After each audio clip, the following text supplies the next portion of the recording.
اعوذ باللہ من الشیطان الرجیم بسم اللہ الرحمن الرحیم۔ اب اس صورت کے آخری آیات ہیں، اور میں چونکہ اب ابتدا میں جس قدر اہتمام کے ساتھ یہ جوڑوں کا تعلق بیان کر رہا تھا، کیونکہ میں نے محسوس کیا کہ اب رفتار تیز ہونی چاہیے، اس میں کچھ کمی کر دی ہے۔ اب یہاں بھی نوٹ کر لیجئے گا کہ یہی سورۃ القصص اور اس سے پہلے سورۃ النمل، ان کے درمیان کیا کیا مشابہتیں ہیں، خاص طور پر اس آخری آیات میں۔ فرمایا تلک الدار الآخرۃ نجعلها للذین لا یریدون علوا فی الارض ولا فسادا، یہ جو آخرت کا گھر ہے یہ ہم نے ریزرو کیا ہے ان لوگوں کے لیے کہ جو زمین میں اپنی بڑائی، اپنا اقتدار نہیں چاہتے، اپنی بلندی نہیں چاہتے اور نہ فساد چاہتے۔ وہ اللہ کے دین کی سربلندی کے لیے محنت کر رہے ہیں، اس کے نتیجے میں ہو سکتا ہے کہ اللہ تعالیٰ انہی کو ذمہ داری دے دے حکومت کی، لیکن وہ طالب نہیں ہے حکومت کے، وہ اپنی سربلندی کے طالب نہیں ہے۔ اس سے زمین و آسمان کا فرق ہے کہ ایک ہے کہ آپ کسی نظریے کے لیے کام کر رہے ہیں، اب نظریے میں اگر آپ کی جد و جہد ہے، انقلاب میں آپ کامیاب ہو گئے تو ظاہر بات ہے کہ پھر انقلاب کے بعد ذمہ داری سنبھالنی پڑے گی۔ محمد رسول اللہ صلی اللہ علیہ وسلم ہی کو مدینے کی اس چھوٹی سی شہری ریاست جو وجود میں آئی تھی، آخر اس کی ذمہ داری سنبھالنی پڑی، حالانکہ آپ خدا نہ خواستہ کوئی اقتدار کے طالب یا اقتدار کے بھوکے تو نہیں ہو سکتے تھے، لیکن یہ ہے کہ طلب جو ہے وہ اللہ جانتا ہے دل میں کس کے طلب ہے۔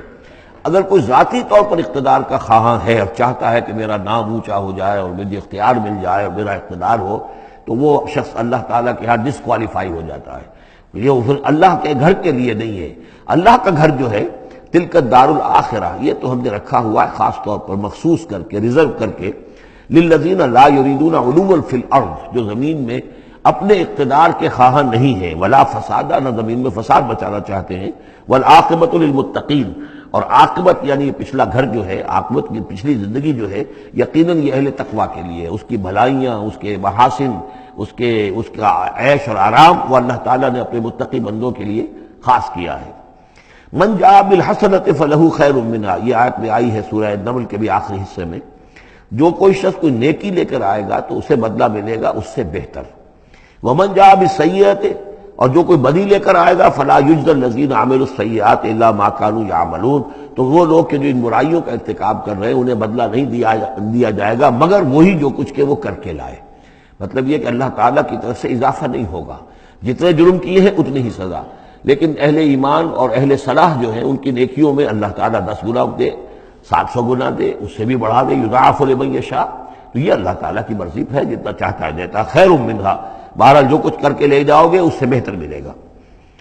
لا یجزی الذین عملوا السیئات الا ما كانوا یعملون، انہیں وہی کچھ ملے گا جو کچھ کہ وہ عمل کر کے لائے تھے۔ ان الذی فرض علیک القرآن لرادک الی معاد،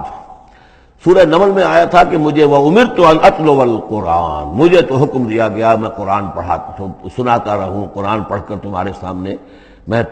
قرآن کے ذریعے سے انذار اور تبشیر اور قرآن کی تبلیغ اور قرآن کے ذریعے سے تذکیر اور قرآن کے ذریعے سے تمہارے جو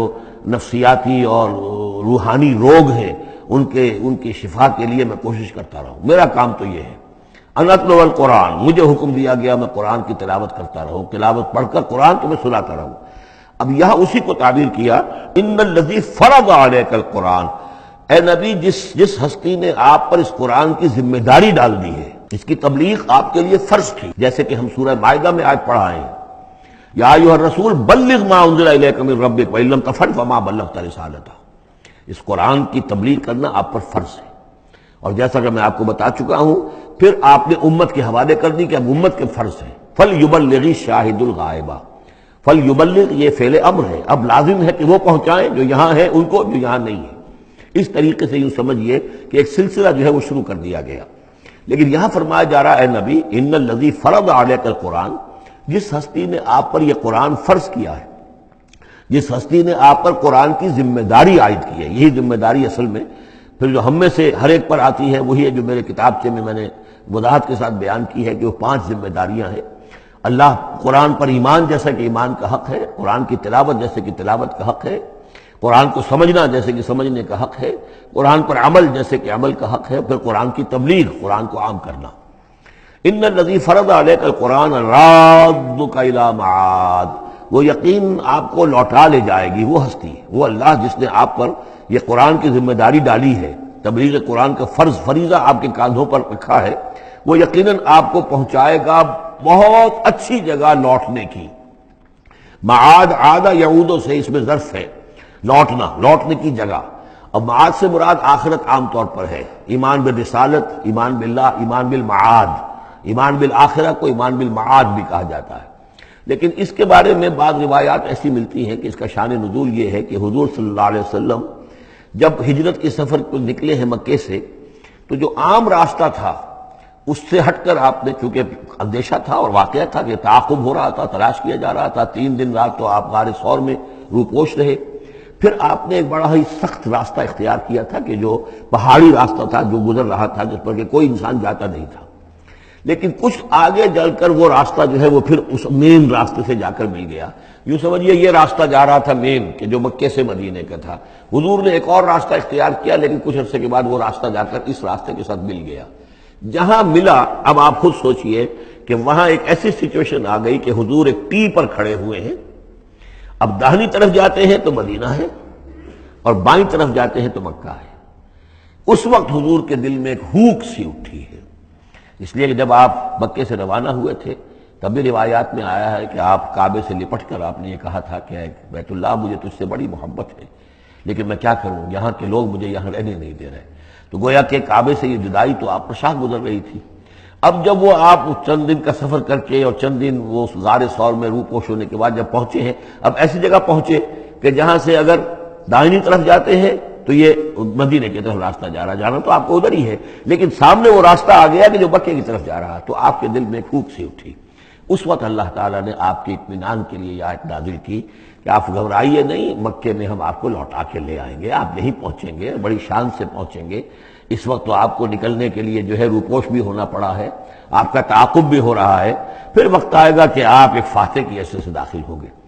تو یہ بھی اس کی ایک روایت چونکہ ہے تو یہ مفہوم بھی اس میں نکل سکتا ہے، لیکن عام طور پر یہ ہے، اس سے مراد میرے نزدیک یہی ہے کہ آپ کے لیے جیسے کہ سورۃ الضحیٰ میں کہا گیا ہے وَلَلْآخِرَةُ خَيْرٌ لَكَ مِنَ الْأُولَىٰ، اے نبی آپ کے لیے آخرت جو ہے اس دنیا سے کہیں بہتر ہے، لہذا آپ کے لیے تو یوں سمجھیے کہ جو اللہ لوٹا کر آپ کو لے جائے گا معاد میں، تو وہ معاد آپ کے لیے معادن، یہ گویا کہ یہ تفہیم کے لیے ہے نکرہ، بہت عمدہ جگہ لوٹانے کی، جس کے لیے یہ بھی کہا گیا عسیٰ ان یبعثک ربک مقاما محمودا، وہاں پر جو آپ کو مقام ملنا ہے مقام محمود، اور جو جنت حضور کی ہوگی جس کا کیا تصور کوئی کر سکتا ہے، تو ادھر اشارہ ہے۔ ان الذی فرض علیک القرآن رادک الی معاد قل ربی اعلم من جاء بالہدی، کہہ دیجئے کہ میرا رب خوب جانتا ہے کہ کون ہدایت لے کر آیا، کون راہ کی سوجھ لے کر آیا، کون ہدایت لے کر آیا، ومن هو فی ضلال مبین، اور کون وہ ہے کہ جو کھلی گمراہی میں پڑا ہوا ہے۔ وما کنت ترجو ان یلقی الیک الکتاب، اور اے نبی آپ کو تو کوئی توقع نہیں تھی کہ آپ کو کتاب دی جائے گی، کتاب القا کی جائے گی۔ یہی بات آئی ہے سورہ نمل کے اندر بھی، وَإِنَّكَ لَتُلَقَّى الْقُرْآنُ مِن لَدُنْ حَكِيمٍ حَلِيمٍ، یہ قرآن تو آپ کو دیا گیا ہے، ایسا نہیں ہے کہ آپ متوقع تھے، آپ چاہتے تھے، آپ کو چلہ کشی کر رہے تھے کہ کوئی مجھے بھی کوئی روحانیت حاصل ہو جائے اور کوئی غیب کی میں تعلیم حاصل، غیب کی معلومات حاصل کر لوں، معاذ اللہ آپ کا تو مزاج ہی وہ نہیں تھا۔ ایک بہت ہی جو سمجھیے شریف انسان اور ایک شریف تاجر، اسی لیے حضور نے فرمایا تاجر الصدوق الامین مع النبیین والصدیقین والشہداء، وہ تاجر تو بالکل سچا ہو، جھوٹ کی آمیزش نہ ہونے دے، اور امین ہو، امانت دار ہو، اس کا رتبہ جو ہے وہ تو انبیاء اور صدیقین اور شہداء کے ساتھ ہے، اس جماعت میں شریک ہوگا وہ۔ تو حضور کی زندگی وہ تھی، لہذا یہاں فرمایا ہے کہ وما کنت ترجو، آپ تو کوئی امیدوار نہیں تھے، نہ آپ کو یہ توقع تھی کہ آپ پر یہ کتاب اتاری جائے گی، الا رحمۃ من ربک، یہ تو اللہ کی رحمت ہوئی ہے، اس کی مہربانی ہے کہ آپ کو اس نے چنا ہے، پسند کیا ہے، اور آپ کو اللہ تعالیٰ نے یہ کتاب عطا فرمائی۔ فلا تکونن ظہیرا للکافرین، تو آپ کافروں کے پشت پناہ نہ بنے۔ اس میں اشارہ ہو رہا ہے جیسے کہ ہم پڑھ چکے ہیں سورہ نساء کے اندر کہ اے مسلمانوں، گویا کہ یہ بات کہی گئی تھی کہ تم اپنی عصبیت اور قبائلی عصبیت کی وجہ سے، تمہارا ایک شخص ہے منافق ہے، اس نے وہ چوری بھی کی تھی، اب تم اس کی پشت پناہی کر رہے ہو اور سارا کا سارا الزام یہودی پر ڈالنا چاہ رہے ہو، تو یہ عصبیت جاہلیت ہے۔ یہاں ذکر کیا جا رہا ہے فلا تکونن ظہیرا للکافرین۔ اب ظاہر بات ہے کہ حضور جب مکے میں دعوت دے رہے ہیں تو اب رشتے جو ہیں وہ کٹ رہے ہیں، گویا کہ ابو لہب سگا چچا ہے لیکن دشمنی کی انتہا کیے ہوئے ہیں۔ تو یہ جو آپ نے فرمایا، اب آپ اپنے رشتوں کو ان کافرین کے ساتھ، اب آپ اپنے تعلقات کو کوئی اہمیت نہ دیں، ان کے ساتھ کسی عصبیت کا کوئی اگر اثر کہیں ہو بھی کہیں اگر کوئی یعنی بہت ہی ادنا سا خفیف سا بھی شائبہ اگر دل میں ہو تو اس کو بھی آپ نکال دیجیے۔ یہی لفظ کہے تھے حضرت موسیٰ علیہ السلام نے جب وہ قبطی مارا گیا تھا ان کے ہاتھوں، کہ جب اللہ تعالیٰ نے توبہ قبول کر لی کہ میں کبھی بھی ابھی کسی کافر کا اور کسی ایسے شخص کا، میں ظالم کا ظہیر نہیں بنوں گا، پشت پناہ نہیں بنوں گا، تو وہی حکم حضور کو دیا جا رہا ہے۔ وَلَا يَصُدَّنَّكَ عَنْ آيَاتِ اللَّهِ بَعْدَ إِذْ أُنزِلَتْ إِلَيْكَ، یہ اسی سورہ مبارکہ میں یہ آیت نمبر 17 تھی یہ۔ وَلَا يَصُدُّنَّكَ عَنْ آيَاتِ اللَّهِ بَعْدَ إِذْ أُنزِلَتْ إِلَيْكَ، اور نہ آپ کو برگشتہ کر سکیں، روک سکیں، آپ کے رخ کو موڑ دیں اللہ کی آیات سے، بعد اذ انزلت الیک، جبکہ وہ آپ پر نازل کر دی گئیں، وَدْعُ إِلَىٰ رَبِّكَ، یعنی یہ آپ کے کنبے والے، قبیلے والے، آپ کے یہ قریش جو ہے جو آپ ہی کے قبیلے کے لوگ ہیں، اگر آپ ان کے ساتھ کوئی اپنا بھائی چارہ رکھیں گے اور کوئی ان کے ساتھ تعلق قلبی جو ہے استوار رکھنے کی کوشش کریں گے، اگر کسی درجے میں بھی یہ قبائلیت جو ہے آپ کے اندر رہی تو یہ روک دیں گے پھر آپ کو، یہ تو پھر اس سے استعمال کریں گے اور اس کی بنا پر جو ہے وہ پریشرائز کرنے میں آپ کو کامیاب ہو جائیں گے کہ وہ آپ کو قرآن مجید کی جو آیات آپ پر نازل ہو رہی ہیں ان سے برگشتہ کر دیں۔ وَلَا يَصُدُّنَّكَ، اور نہ کرنے پائیں آپ کو برگشتہ اللہ کی آیات سے، بعد اذ انزلت الیک، اس کے بعد کہ وہ آپ پر نازل کر دی گئی ہیں، وَدْعُ إِلَىٰ رَبِّكَ، اور اپنے رب کی طرف دعوت دیتے رہیے، وَلَا تَكُونَنَّ مِنَ الْمُشْرِكِينَ، اور دیکھیے شرک سب سے گھناؤنا جرم ہے تو اس کا کوئی شائبہ بھی اپنے قریب بتانے دیجیے۔ وَلَا تَدْعُ مَعَ اللَّهِ إِلَٰهًا آخر، جیسا کہ میں نے بار بار عرض کیا ہے، اس میں خطاب تو ہوتا ہے بظاہر حضور سے واحد کے سیغے میں، لیکن یہ کہ یہ خطاب صرف حضور سے نہیں ہے بلکہ اصلاً اس کے مخاطب مسلمان ہیں، حضور کے وساطت سے۔ وَلَا تَدْعُ مَعَ اللَّهِ إِلَٰهًا آخر، اور مت کسی کو پکارو اللہ کے ساتھ کسی اور الہ کو، لا الہ الا ہو، اس کے سوا کوئی معبود نہیں ہے، کل شیء ہالک الا وجہہ، ہر شے فنا میں ہے یا فنا ہو جائے گی سوائے اس کا چہرہ۔ اب یہ کہ اللہ کا چہرہ کون سا ہے، اور یہ کہ اگر اللہ کا چہرہ جو ہے صرف اس کے لیے فنا نہیں تو کیا اللہ کے لیے کوئی باقی اعضاء بھی ہیں، ان کے لیے فنا ہے؟ معاذ اللہ ثم معاذ اللہ۔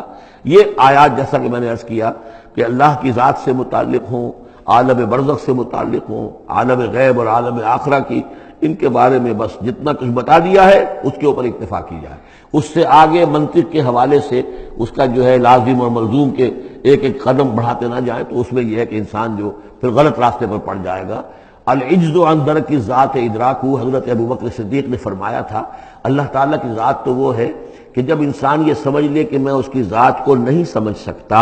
بس یہی ادراک ہے، یہی معرفت ہے کہ اللہ کی ذات جو ہے وراء الورا ثم وراء الورا ثم وراء الورا۔ یہ الفاظ شیخ احمد سرہندی، جن کو ہم مجدد الفسانی رحمۃ اللہ علیہ کے نام سے جانتے ہیں، وہ اپنے خطوط میں مکاتیب میں انہوں نے بار بار یہ الفاظ کہے، ذات باری تعالیٰ وراء الورا ثم وراء الورا ثم وراء الورا، اس کا کوئی تصور کسی انسان کے لیے ممکن نہیں ہے۔ لیکن یہ کہ ہر شے ہلاک ہو جانے والی ہے سوائے اللہ کے چہرے کے۔ ظاہر بات ہے کہ ہر شے کے لیے فنا ہے، اور یہاں پہ اکثر لوگوں نے پھر اس منہ سے مراد لیا پوری ہستی، جیسے کہ ہم بھی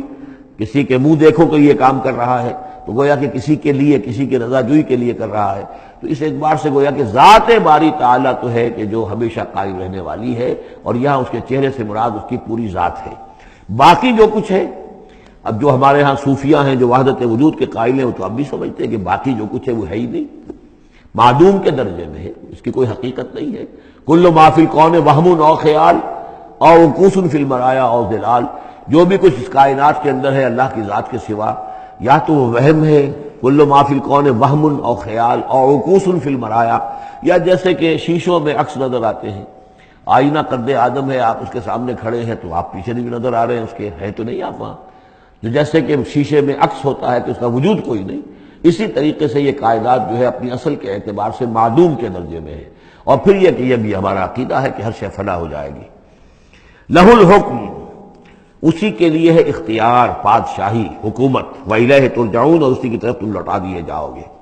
صدق اللہ العظیم۔